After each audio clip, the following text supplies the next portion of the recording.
মৰমৰ ছাত্ৰ-ছাত্ৰীসকল, আজি আমি ক্লাছ 7ৰ English lesson 1 nature around us part 2 আলোচনা কৰিবলৈ লৈছোঁ।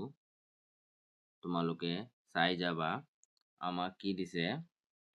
Close your eyes for a moment. কৈছে যে চকু বন্ধ কৰা, অলপ সময়ৰ বাবে চকু বন্ধ কৰা, and visualise A gentle bridge blowing away the leaves of a tree into the air. কৈছে চকু বন্ধ কৰি চিন্তা কৰা, ভাবা যে বতাহে পাতবোৰ কলৈ লৈ যায়। এতিয়া তোমালোকে ইয়াতে চাবা, now answer the following questions. এইখিনি তোমালোকে চোৱা কি দিছে।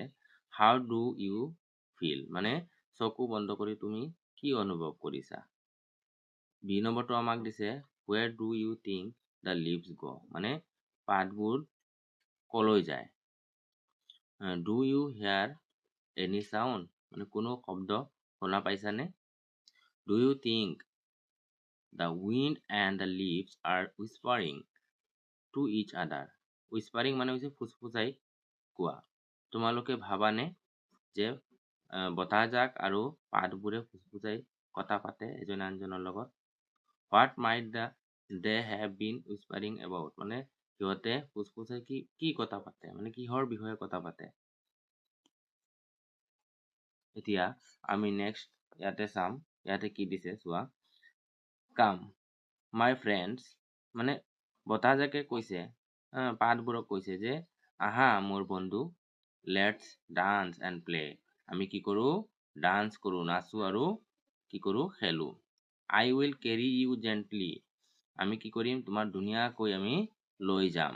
তাৰপিছত পাতবোৰে কি কৈছে চোৱা, পাতবোৰে কৈছে হুৱেৰ উইল ইউ কেৰি আছ, মানে আমাক কলৈ লৈ যাবা।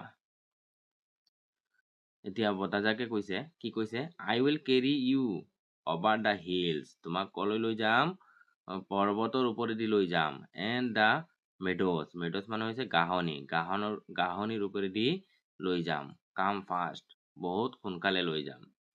তেতিয়াহ'লে পাতবোৰে তাৰপিছত কি কৈছে, লেটছ গ, তেতিয়াহ'লে ব'লা। উই ৱান্ট টু মুভ, আমি কি কৰিব পাৰোঁ, মুভ কৰিব বিচাৰোঁ। ফিল ইন দি এয়াৰ, মানে এয়াৰ বতাহত আমি কি কৰিব পাৰোঁ, যাব বিচাৰোঁ। তাৰপিছত আমি এতিয়া পয়েমটো আলোচনা কৰিম। তোমালোকে লাইন বাই লাইন চাই যাবা, মন কৰিবা। আমাক কি দিছে, আমাৰ পয়েমটোৰ নাম হৈছে the wind and the leaves, মানে বতাহ আৰু পাত। কি দিছে চোৱা, কাম মানে বতাহে কৈছে, কাম লিটিল লিভছ, মানে বতাহে পাতবোৰক কৈছে আহা, said the wind one day, মানে বতাহে এদিনাখন পাতবোৰক কৈছিল যে আহা, come over the meadows with me, মানে meadows মানে হৈছে ঘাঁহনি, মানে ঘাঁহনিৰ ওপৰেদি মোৰ লগত আহা।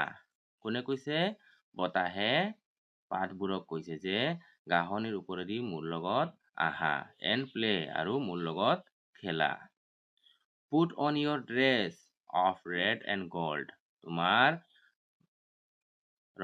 ৰঙা বৰণৰ আৰু সোণালী বৰণৰ কাপোৰযোৰ পিন্ধি লোৱা। তাৰপিছত নেক্সট কৈছে summer is gone, মানে গ্ৰীষ্মকাল গ'ল, and the days grow cold, মানে আমাৰ শীতকাল আহিব ধৰিছে। soon as the leaves heard the wind's loud call, আৰু পাতবোৰে শুনা পাইছে, কি শুনা পাইছে, যে বতাহে ডাঙৰকৈ তেওঁলোকক মাতিছে। down they came fluttering one and all, আৰু পাতবোৰ কি হৈছে, এটা এটাকৈ তললৈ সৰি পৰিছে। over the brown fields they danced and flew, কি হৈছে, পাতবোৰ নাচি নাচি কলৈ পৰিছে, ব্ৰাউন ফিল্ড, মানে পথাৰত সৰি পৰিছে। singing the soft little songs they knew, আৰু তেওঁলোকে কি কৰিছে, পাতবোৰে গান গাই গাই তলত মাটিত সৰি পৰিছে। তাৰপিছত আমাৰ নেক্সট পেৰাগ্ৰাফক কৈছে, ষ্টেঞ্জাক কি কৈছে চোৱা, ক্ৰিকেট। এতিয়া ক্ৰিকেট মানে কি বুজাইছে, এক জাতৰ পোকক বুজাইছে, যে ক্ৰিকেট, পাতবোৰে কৈছে ক্ৰিকেট গুড বাই, মানে বিদায়। উই হেভ বিন ফ্ৰেণ্ড চ' লং, আমি বহুত দিনলৈ ফ্ৰেণ্ড হৈ আছিলো। এতিয়া কি কৈছে, গুড বাই, আমাক বিদায় দিয়া। মানে পাতবোৰে এই পোকবিলাকক কৈছে যে cricket, good bye, we have been friend so' long, মানে আমি বহুত দিনলৈ বন্ধু হৈ আছিলো, কিন্তু এতিয়া আমাক বিদায় দিয়া। লিটিল ব্ৰুক, ব্ৰুক মানে হৈছে জান জুৰি এইবিলাক। লিটিল ব্ৰুক চিং আছ ইয়ৰ ফেয়াৰৱেল চং, কৈছে যে তোমালোকে কি কৰা, বিদায়ৰ গান গাই থাকা। চে ইউ আৰ চৰি টু চি আছ গ, আমি গৈ আছো বুলি তোমালোকে দুখ অনুভৱ কৰা। অ' ইউ উইল মিছ আছ, আৰু তোমালোকে আমাক কি কৰিবা, মিছ কৰিবা। ৰাইট ৱেল উই ন, মানে আমি জানো যে তোমালোকে আমাক মিছ কৰিবা। এই পয়েমটো লিখিছে জৰ্জ কপাৰে। কেনে লাগিল মৰমৰ ছাত্ৰ ছাত্ৰীসকল, কেনে লাগিল তোমালোকে কমেণ্ট কৰি জনাবা।